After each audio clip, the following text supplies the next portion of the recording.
Welcome to Silberman Law Firm's Weekly Docket, episode 30, where we talk legal news and practical law. Today is August 8th, 2024, and I'm your host, Phil Silberman, owner of the firm. I'm joined by my co-host, Austin Black, who works in our Dallas office. How are you doing today, Mr. Black? I am doing well, trying to stay indoors because it is so hot outside. Yeah, that's going to be the norm for a little while, and then we'll get a break. But having a great time watching the U.S. and the Olympics. We're doing so well. It's crazy. Especially, and I know we talked, I think, a little bit about fencing, maybe in one of our earlier ones. But like the women's foil team just swept it. We took gold in women's foil for the very first time ever in the U.S. Okay, and that's really cool because you like to fence, one, and then two, I noticed that like the entire fencing team, I'm not sure about the women's fencing team, but it's comprised of Harvard fencing team, I think is what I saw. Did you know that? I think for the women's one, I think Lauren Scruggs on the team event, I think she was with Harvard's fencing team. I know Lee Kiefer, who won the gold individually in foil as well, goes to Duke Medical School right now. Okay, so we're talking about it's an elite and very intelligent sport. I've heard it described as chess with swords. Yeah, physical chess. That is a term people like to use. I'm not sure how accurate it is, but yeah. What about Snoop? Have you been seeing Snoop at the Olympics? Are you a Snoop fan? Yeah, I watched some of Snoop's commentary on the horse events. He was commentating that with Martha Stewart. It's very funny. Wow. Yeah, like did you watch when he did that in the last Summer Olympics? No, I didn't see that. I was just thinking about the dynamics of Snoop and like Martha Stewart, who's a convicted felon and all that. It's really funny. And when they were commentating on it last Olympics, I remember Snoop was like watching the horse. That horse is crip walking out there. The horse is like dancing. It's really funny. And Martha Stewart was like, yeah, did they ask her, like, when she was locked up, did she go Bloods or Crips? Was that the question? I don't think that was the question. I'm not sure. I don't think that was the question. Okay. All right, we have an update. We've been talking about, before we get into the docket, we've been talking about the NBA media rights deal. And Warner has this deal where they host a big block of NBA games through TNT. That's the whole Charles Barkley and Kenny Smith and Shaquille O'Neal thing where they do the commentating. And I'm not sure Warner's going to get that deal anymore because Amazon paid big bucks. The NBA decided to go with Amazon over the money and the deal. Warner has sued the NBA saying Warner has a right of first refusal to match that deal. And last episode, we were unsure about what the facts were, right? Like, why is this so complex? Surely these are sophisticated lawyers representing the NBA and Warner. Why can't they see who has the right of first refusal? And there's some facts that came out. And here are the facts that I think are really interesting. The NBA was most excited or interested in accepting the Amazon deal because Amazon has the ability to cross-promote the NBA games on its NFL telecast. So the Amazon already has these deals where they're broadcasting NFL games, streaming NFL games. And the idea being that guys like me that are into sports, we're watching an NFL game. If I see an advertisement for the NBA game that night, I'm more likely to watch that NBA game. You follow me? Sure. Because the only people who are watching ads now that are working are people watching live sports. That's how valuable live sports are right now. That was a very intriguing value play to the NBA. And that was why they went with a big part of why they went with Amazon. Now, the other thing that's interesting is from a financial security standpoint, Amazon offered to put 3 years of the deal in escrow. So all 3 years of everything Amazon's going to pay, this huge sum of money. I can't remember what the exact sum of money was that Amazon was going to pay. But all that's going into an escrow account. And as the deal progresses, the NBA gets to draw from that escrow account. So you get a huge amount of financial security there. And all that Warner did was offer a letter of credit. We don't see letters of credit very often in our practice, Austin. They're more associated with kind of these gigantic businesses. We tend to represent mostly small business, medium-sized business. Have you ever come across a letter of credit, or do you know much about it? I have, obviously, Okay. much smaller ones than this, Right. but it's like an IOU. Like if they miss payments on here, then they can draw the funds. That's the way it works. Yeah, a guarantee. It's a bank guaranteeing that Warner is going to pay the money. And the NBA said, instead of the letter of credit, I'd rather have the money drawn in escrow.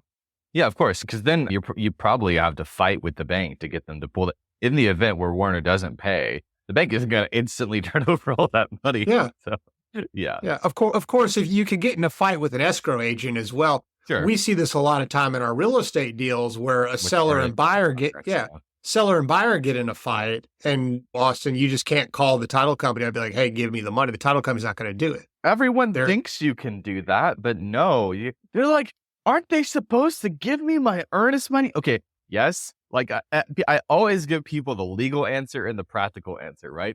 Legally, yes, that's true. Practically, the title company is not going to be the arbitrator of that. If there's a fight, no one's signing the release. They're going to hold on to that until kingdom come or a lawsuit resolves it. Yeah. Same principle here. I think if the NBA gets crossways with Amazon and they bring the escrow agent in, all the escrow agent is going to do is interplead the funds. Yeah. And that's just, hey, send the money to the court, however much money it is. Wasn't it like billions of dollars or something crazy? Yeah. Billions of dollars interpleaded with the court. You go fight it out. That's what the escrow agent is going to do. I don't see the letter of credit being significantly inferior to the escrow deal, but that's what the NBA is saying. And I think most of it, though, is there's this intangible that Warner can't provide with the NFL cross promotion. Sure. That's going to be the position. Warner's going to say, hey, you got to give us the opportunity to match this bid, and we're matching it. I assume that's what Warner's going to say. And the NBA is going to turn around and say, no, you're not really matching our bid because there's an intangible there that you can never match. Yeah. Now, I don't know. I've never seen that play out in a right of first refusal case because it's almost always about money. When you're doing real estate, money is money. I'm paying you money. What's it? So you've got this intangible thing that's cool there. So it's interesting to see how that plays out. And then you've got Warner is, by the way, scrambling in the background. Is like they think, what if we lose this NBA deal? They're trying to buy up more and more live sports, and they're trying to figure out what do we do with Charles Barkley, who's this insanely. You may or may not be a Charles Barkley fan. I don't know if you are or not, Austin, but I don't even know who that is. Oh my goodness, Austin! I'm sorry. You surely you must be kidding me. You don't know who Charles Barkley is? Who is this? Is the round mound of rebound? A former basketball power forward. Oh yeah, no, I've seen this guy before. I know what his name was. Okay, all right. For our listeners, if you're tuning into the show for the first time, Austin is a youngish millennial, okay, who is a very nice man and a very intelligent man and a great lawyer. But he's not always the best with sports. And he likes fencing and Asian ping pong players. I'm also a fan of the pentathlon. Okay. Yeah, but not Charles Barkley. Yeah. When Charles Barkley joined the league, they call this round guy. He's great. He was a Hall of Famer, but he doesn't have the typical NBA body for a power forward. He's quite rotund, yes. He was 6'5". That's small for a power forward in the NBA. But he was beastly strong, and he was an incredible competitor. Never won an NBA championship, but no doubt Hall of Famer. When he first got into the league, I think he played for the Sixers. And the coach for the Philadelphia Sixers said, Charles, you need to get into shape. And Charles said, Coach, I am in shape. I'm round. That's the shape. But later, this is the last little Charles Barkley story I'm going to tell, then we're going to move on. And later in life, he was doing TNT, he was doing the announcing. He's an incredibly popular celebrity. He's just a funny guy. People love him. TNT want to keep his personality, and they're thinking about having him do a sports show. He's that popular. Just like Snoop is, everyone loves Snoop now. Grandma loves Snoop. and your generation loves Snoop and my generation loves Snoop. It's like Snoop can do no wrong of it. What kind of celebrity are you going to get that can cut across all of these different generations, right? That's how they feel about Snoop. Never mind that Snoop rapped for decades about hoes and women and drugs and all that kind of stuff. So never mind that. It's just rapping, Phil. Right. I rap about hoes and drugs in the morning in the showers. I'm sure you do too. It's just something you do. Okay. All right. Well, they love Snoop. Now grandma loves Snoop. Okay. People, Charles Barkley has that character as well, where he's loved, but he's on TNT. I did remember, I've seen him before. So yes, I do know that. Yeah. And he has this terrible golf swing. But anyway, he got fat, and I cannot judge anyone else's golf swing. But go on. No, he has the worst golf swing in the world. They tried to fix it. He got really fat, and I noticed in the last year or two he lost a bunch of weight. And I think someone asked him, and I think, why'd you lose all that weight? And he said I went to my doctor, and the doctor told me, he said, Charles, there are a lot of fat young people, but there are no fat old people. And that resonated with him so much, he decided to lose the weight. So he's same personality, but just physically less of Charles Barkley out there. I don't know, Phil. That sounds really fat phobic to me. Fat phobic. Yeah. Okay. Is that a thing now? Am I now offending? Oh, wait. Did you not know that? That actually is a term people use. Well, this is why we're a good team. This is why we educate each other. You tell me about fencing. Now you tell me that there's really something called fat phobia or whatever. Yeah. And that's not scared of being fat. Like people say that utilizing BMI is fat phobic. We're just moving on. So, since I'm still the owner and the boss, I get to control the content on this show a little bit. Okay, so we could put that in a rant and rave later. Yeah. All right. Let's move on. That was our update on the TNT Warner thing. What's on our docket today, Austin? Okay, so today we are going to be talking first about Nike. So keeping in the sports theme, they filed a lawsuit relating to this sneaker customization scheme. So we'll be going over that. I personally have used, I think I told you before the show that I've used their sneaker customizer before, Nike's before. So I'm interested about that lawsuit. And then Google has been found to have violated an antitrust law with a monopoly on the search function. Apparently not enough people were using Bing. I love all those memes, right? Where like you search something on Google, you search something on Firefox, and then you search something on Bing, and it's just like a completely left field result. Yeah. Those are fun. Okay. And then legal questions. Moving on to that. First, what are the laws around self-driving vehicles? Because we do have some of those. They're quite rare. Only, I think, in certain cities in the US. And then answering whether lying is illegal. Just, is lying illegal? Okay, probably not. But is lying under oath illegal? We'll let you know. Okay. Then finally, our rant and rave section. We'll be talking about rising cannabis use and how that has driven a police crackdown on impaired driving. So if you are driving around in your little Volvo listening to Bob Marley and smoking, maybe that won't work out so well for you anymore, but we'll let you know. Hey, why do you got to be listening to Bob Marley while you smoke weed? Can't you be listening to classical music like Beethoven or something while you could, get high? Or Snoop, right? There's a wide range of music you could listen to while you're scratching. Right, for certain. All right, that's our show for the day. I'm actually super excited about this show. A lot of great content here. Google is probably the biggest news around this, so we'll get to that momentarily. But let's start with the legal news section with Nike filing a lawsuit against a sneaker customizer. I did not know this was big business or a big thing, but apparently it is. Austin, I didn't know you were into customizing Nikes. I'm not. I wouldn't say I'm into it.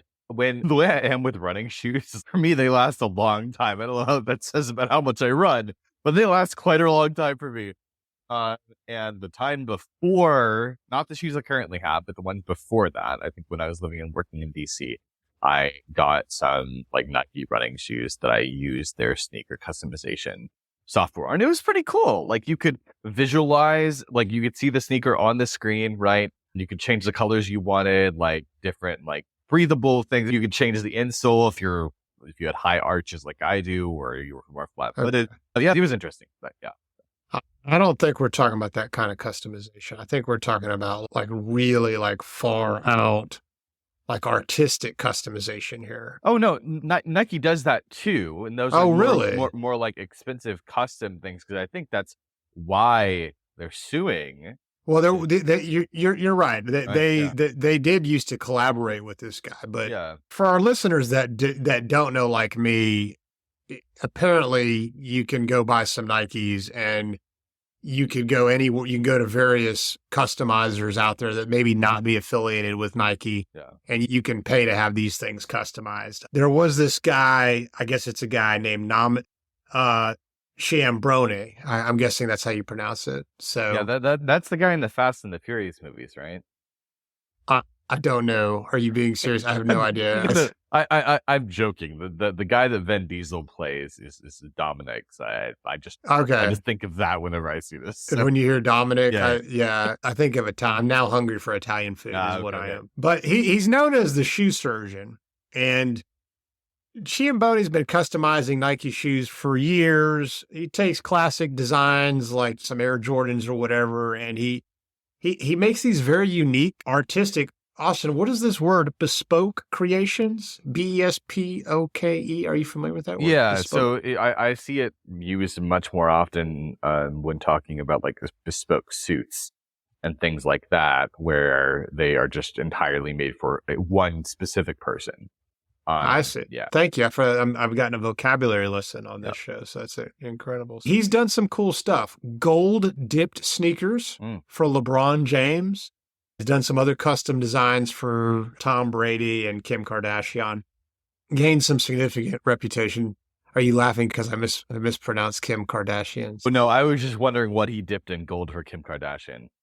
Oh, yeah. I'm gonna leave that one alone.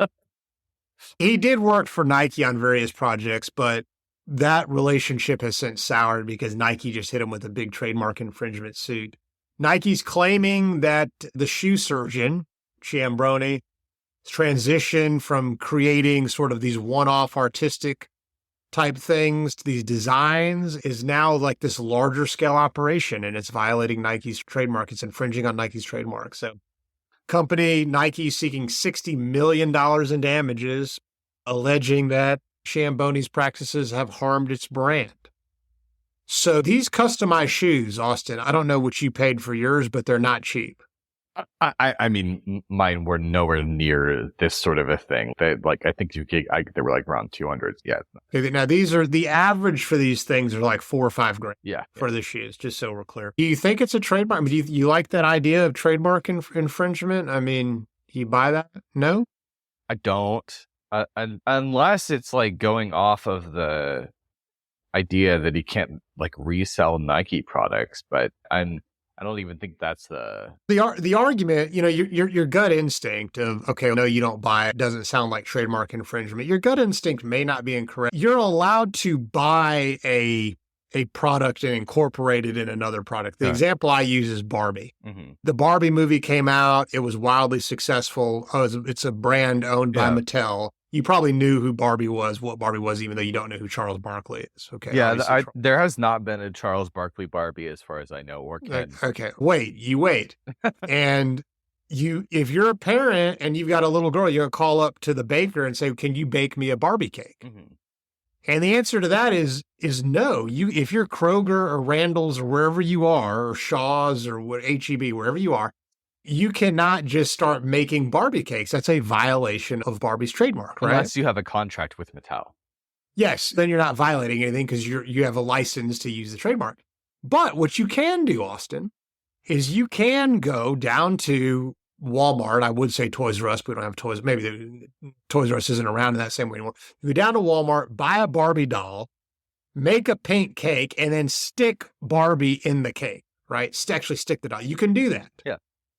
Is that the same? Is that what's going on here? He buys some Nikes and he sticks his own kind of thing on it, whatever he's doing. No? I don't know much about trademark law. I think the closest I've gotten to that is like an administrative law class I took, and then some trademark filings that I've done in the course of my practice, but never litigation involving trademarks. Okay. I'll say I don't care at all about Nike.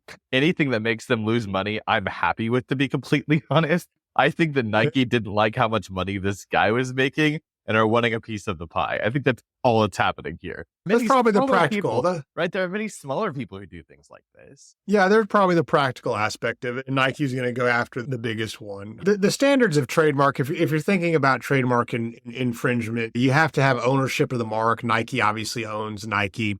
There has to be a likelihood of confusion. If you're in front of a jury, Austin, because our firm does do we file trademarks, we do some trademark litigation.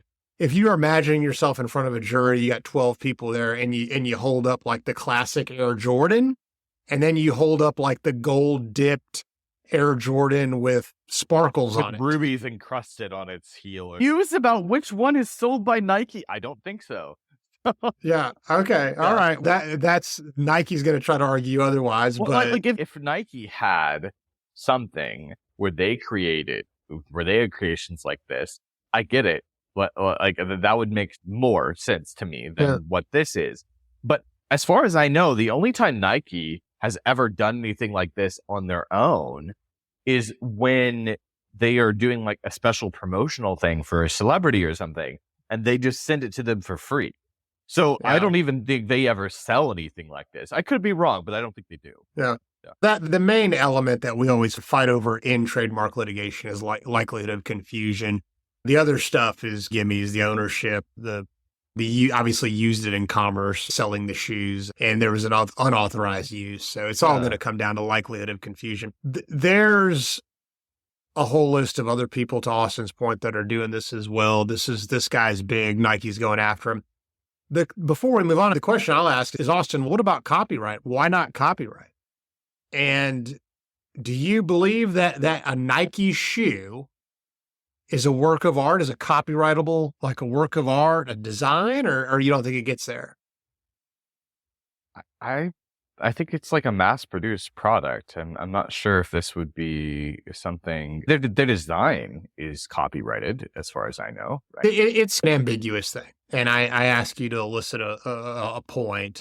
If you're mass-producing a widget, okay, if you own a factory that makes nuts and bolts, and wait, Phil, a widget, is that like a fidget spinner?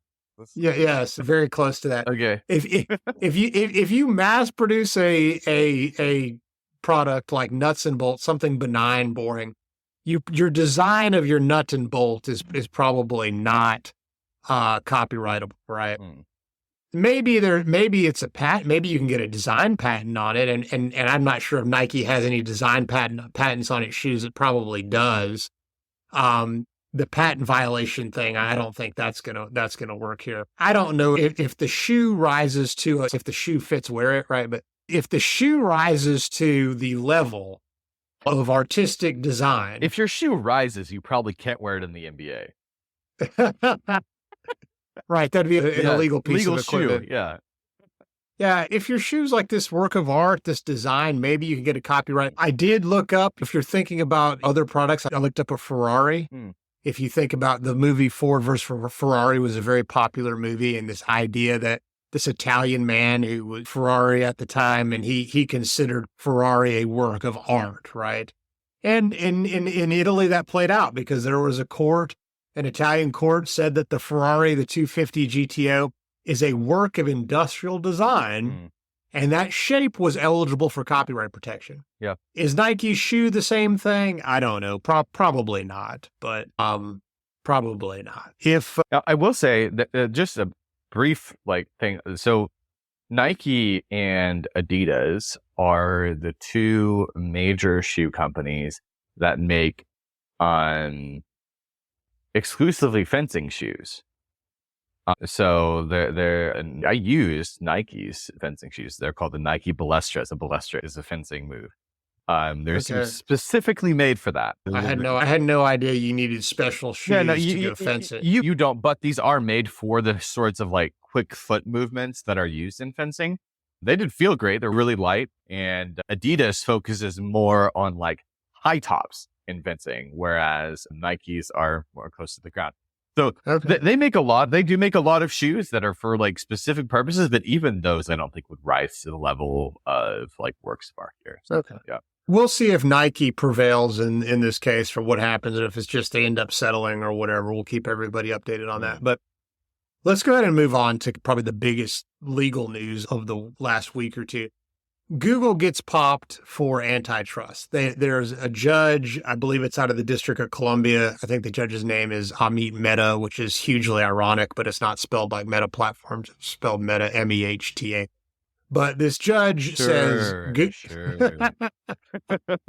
so the judge said Google is absolutely a monopoly, and specifically their search business. So Google has the most dominant search business in the world. Austin was making fun of just how bad Bing has failed at trying to compete with Google. This started out as a Department of Justice lawsuit. The DOJ are the ones that bring antitrust. The judge found that Google maintained its monopoly by engaging in exclusionary practices, mainly the deal with Apple. And Austin, this number blew my mind, but Google pays Apple $20 billion so that when you buy an iPhone, Google is the default search engine on that. Do you have an iPhone? I do have an iPhone. I did not know. So you're saying if I open up Safari, Google is the engine? Yeah, you don't even know. You're just typing something in the address bar for... Yeah, it's just Google. Yeah, it's just Google, absolutely. I don't use Safari. The reason I didn't know that is I don't use Safari. I use the Chrome app on my phone. So I don't use Safari. So obviously it makes sense that Google is the default search engine on Chrome, but I have the default for Safari as well. It's interesting. Yeah, that's the deal. Apple, I didn't know that. Apple and Google are fighting, they're just frantically trying to work together and appeal this. And Apple's not part of the lawsuit, but Apple stands to lose a ton of money. Sure. Right. And prior to this, in many ways, Google and Apple have been sworn enemies. Yeah. I think Steve Jobs at one point threatened to go thermonuclear if Google launched its own phone operating system. And then, of course, what happened? We get Android, right? But now Google and Apple have been in bed with each other for many years on this $20 billion deal. And this threatens to basically destroy that deal. I think the Windows Phone is going to make a comeback. Huh? Yeah. Yeah, maybe. Okay. So Google they're going to appeal. They're in trouble. The judge has said they are definitely a monopoly. People are starting to speculate. And this was just what's going to happen. Level. This was just at the first federal level where this ruling was made. It's going to be appealed. This could go all the way up to the Supreme Court without stopping at an appellate court.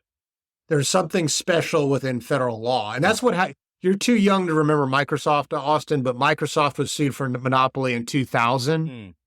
And that was an illegal tying agreement. Mm-hmm. Yeah. And then they ended up settling. That suit back in, I think, 2000 or 01 or whatever. But very similar to what happened to Microsoft. People are speculating, what the judge, if Google loses this, what might the courts do? Some have said they could force Google to spin off Chrome. So Chrome automatically comes with Google search. Uh-huh. So they could force Google to spin off Android, its operating system for the phone. The idea being that if you spin it off, then there's going to be choice with search engines.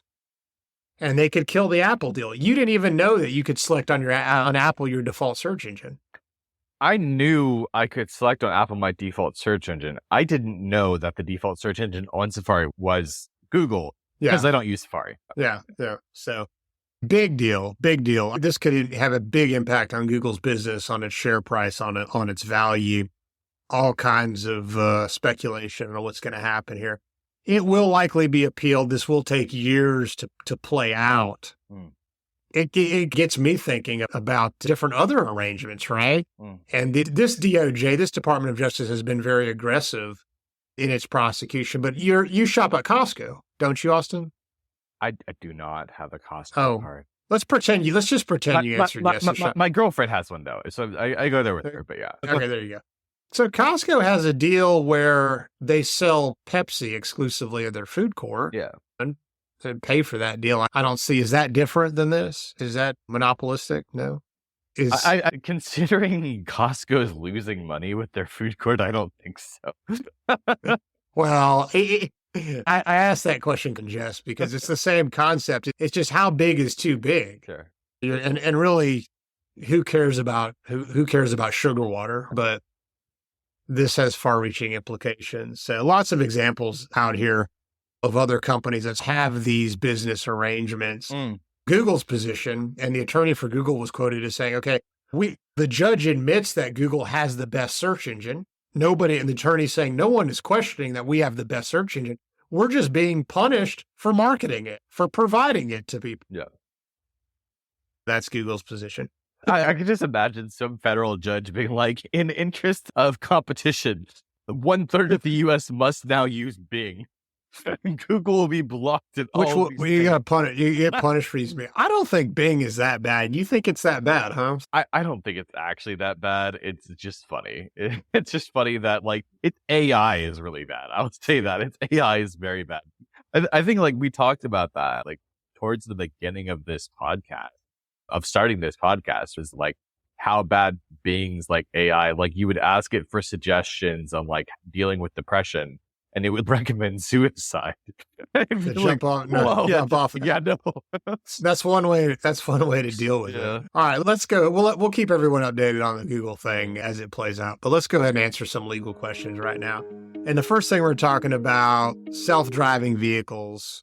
Austin, have you ever been in or ridden in a self-driving vehicle? Like an actual fully autonomous? I'm not talking about adaptive cruise control. I think I'd remember. I don't think I have.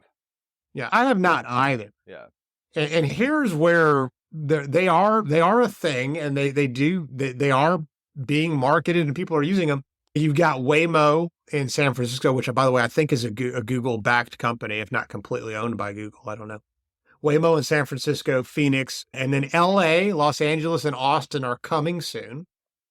And then you've got Cruise by General Motors, and Cruise was actually suspended in October of 23, but then they relaunched again here in May of 24. And then you've got Baidu in China, and there's some others out there. So people are going. Why was Cruise suspended?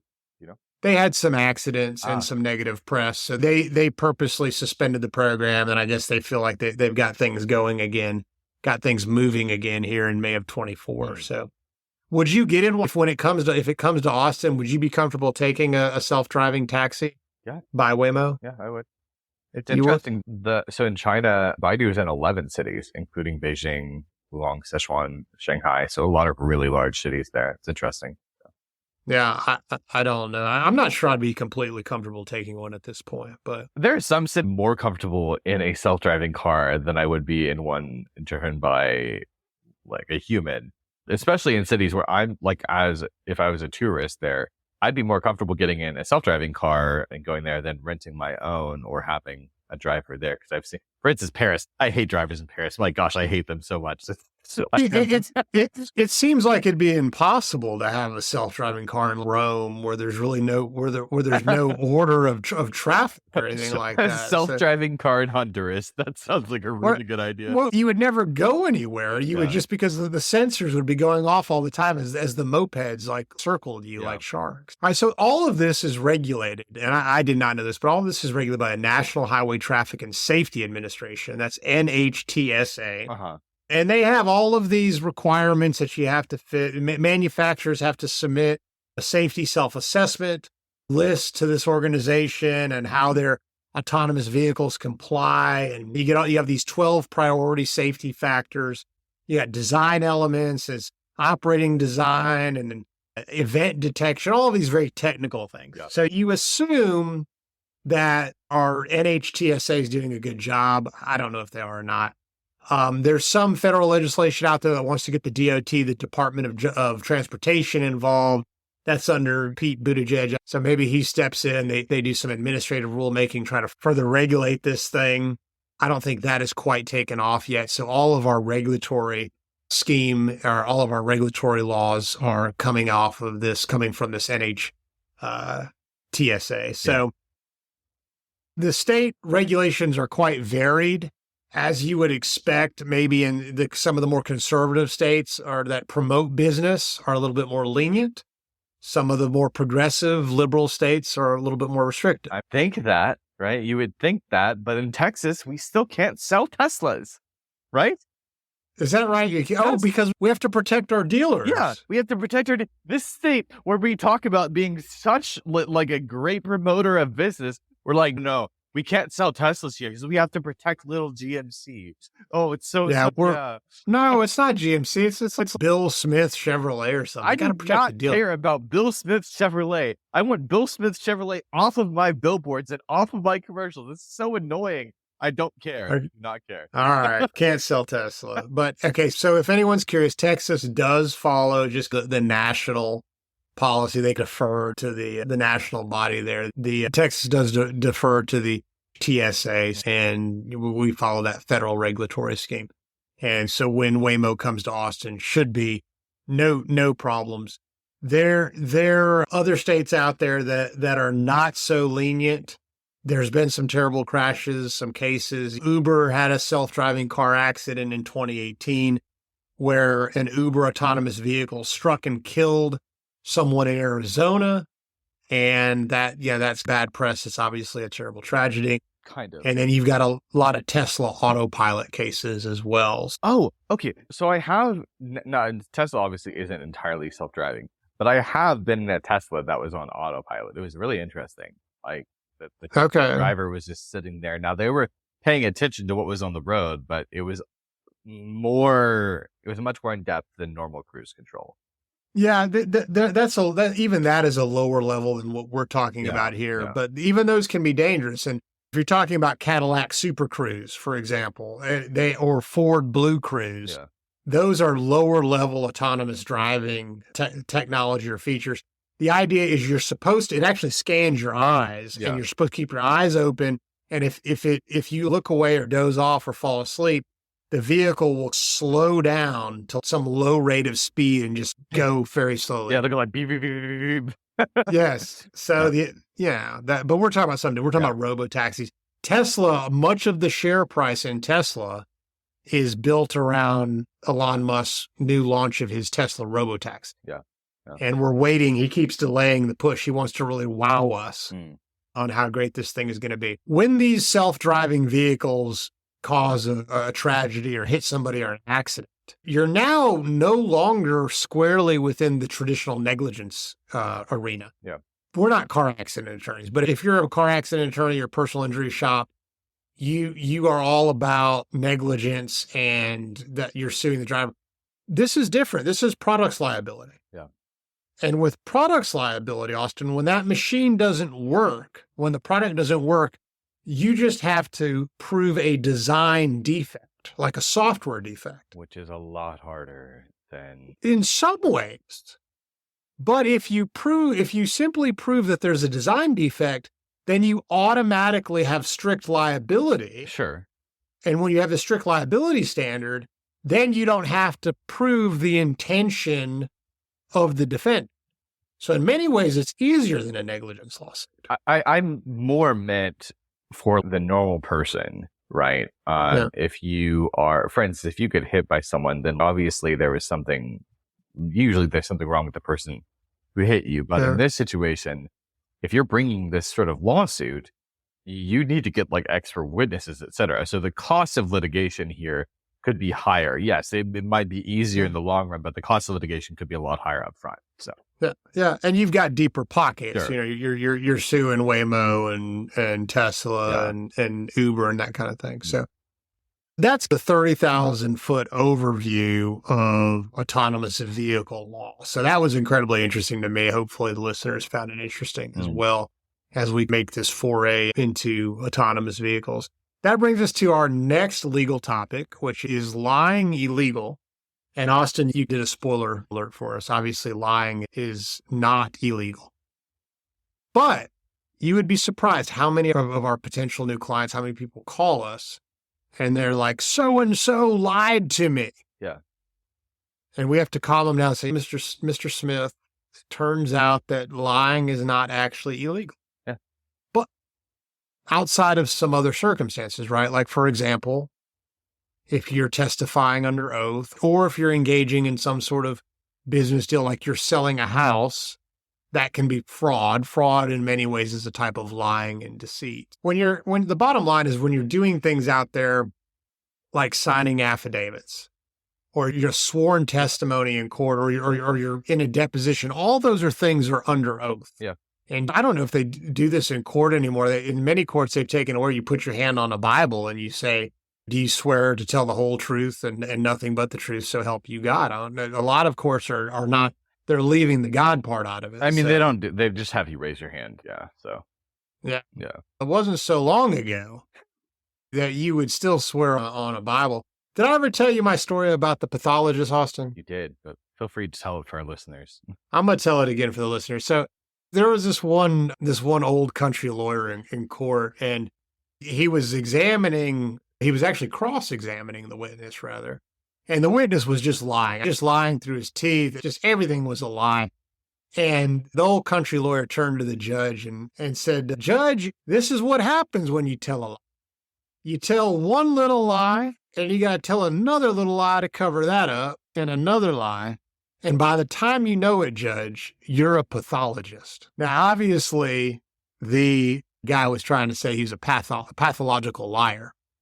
So now the biggest joke I have around now when we're talking about lying under oath is if you lie too much, we joke that you might become a pathologist. So that's my story on lying in court. It's a lot easier than going to medical school for 8 years. Yes. So you absolutely do not want to lie under oath. You don't want to commit fraud. Can you give the listeners the elements of fraud real quick? Elements of fraud. So usually 6 elements for that. You need to make a material misrepresentation. So, or you could just say you make a representation and then the representation was false. It needs to be false when the representation was made. And when it was made, the speaker needs to know it was false, or recklessly without any knowledge of the truth of the statement. It needs to be made with the intention that the other person act upon that statement. And then the other person needs to have acted in reliance upon that representation. And then finally, there need to be damages, which is the situation in most torts. Yeah. So fraud is a type of lying. It really is. You can't commit fraud. There is criminal fraud. There's civil fraud. We're civil lawyers. We talk about civil common law fraud. We talk about statutory fraud. And you can't commit perjury. If you lie under oath, there's a Texas Penal Code section 37.02. It's a Class A misdemeanor, punishable up by one year in jail or $4,000 in fines. So then you've got this aggravated perjury standard, which is a false statement made in an official proceeding. That's Texas Penal Code 37.03. That's a third-degree felony, 2 to 10 years in prison. Bad deals. People don't lie. Don't lie anyway, but don't lie under oath. Don't commit fraud. But lying in itself is not illegal, although we don't condone or encourage it on the Weekly Docket or at the Silberman law firm. All right, that brings us to our rants and raves section, and we're talking about marijuana again, or cannabis. Seems to come up quite a lot in today's law. But there's a lot of people out there that are, they're not smoking and driving anymore. They're vaping, they're driving while impaired. And this is a big problem. There was a study, since marijuana legalization occurred, it's contributed to over 1,400 additional traffic fatalities in the U.S. More people are using cannabis products than alcohol nowadays. Yeah. There's just a trend away from alcohol. Alcohol being bad for your health, is bad for your much worse health side effects. People have migrated into the health mecca that is cannabis. Oh no, I was in an Uber in Atlanta recently, and my driver was high as a kite, man. Like, okay. We got to where we were going safely. I was like, what is going on with this, man? That's dangerous. That's scary. That's my rant about this. You've gotten marijuana is great and cannabis is great. Take these gummies. It relaxes you and everything. Marijuana is not really relaxed. He was quite relaxed. Yeah, he was there. This is just one example of the crazy consequences of cannabis and marijuana use, and it's having a direct impact on our society. And all of these progressive district attorneys and politicians, they're not reporting on this stuff. They're not really looking at the actual consequences of these traffic fatalities, and it's terrible. And the police are having a problem, Austin, because apparently you can't just, it's not like alcohol. If you catch someone drunk and driving, you blow into a breathalyzer. It measures the blood alcohol, can be measured. It measures impairment. there's no real surefire way to test for cannabis impairment. I don't know that there is. Police officers need to have some flaming hot Cheetos and see if the driver can resist them or not. And if they can, then no, not enough impairment. If they can't, then straight to jail. You make a joke about that, but some of the stuff that they're doing to try to build evidence of impairment is just that whack. So here's what they've coached officers all over the country to do. And I guess this works. I don't know. If you get high, apparently your sense of time becomes distorted. Okay. So if I were to ask you, Austin, they're saying, okay, you've just been pulled over. We suspect that you're impaired by cannabis. We want you to put your head back and we want you to tell us when 30 seconds have elapsed. Okay. And they say because you're like in a time warp or something, that when you're high, your sense of time, that some people is 10 seconds. Like, I'm here. I'm spent there, or they'll be there for like 2 minutes. And that's how you know. And I'm not sure if me being completely sober, I'm not sure, you're not allowed to count. You're not allowed to count. Put your head back. Tell me when 30 seconds is. I might be 10. I might be 15. I might be a minute. I don't know. Yeah, you just like count 1 Mississippi, 2 Mississippi in your head. But certainly if you're on a jury, is that enough to convict someone for driving impaired? I have no idea. That can't be the standard. Yeah. These scientific tests, they don't work if they give them a saliva test, because they could have smoked like 2 or 3 days ago and it's still in their system. Yeah, I don't know. And it doesn't really measure impairments. So the police officers out there, they're just completely lost. The district attorneys are scrambling. And I feel like it's even harder because for so long, and a lot of people are aware of this, police officers will use the quote unquote smell of marijuana as some proxy to try to get to bypass your right to resisting an unreasonable search and seizure of your car. But like say they smell marijuana, so they can start searching the car and look for something else. And now the marijuana actually is a problem with impairment. I feel like juries might even be more like predisposed to not believing an officer if there actually is impairment. Yeah, it's crazy out there. They're telling the cops for bloodshot eyes. Yeah. Look for slow movements. Yeah. Look for poor attention span. And it's like, well, what if someone who suffers from ADHD, didn't get any sleep last night? Yeah, or what if what if they have pink eye and they're just stupid? Yeah, this is really whacked out kind of stuff. I guess if you look for all of them, you highly suspected your Uber driver was high in Atlanta. Oh no, I know he was. He actually was listening to Bob Marley, by the way.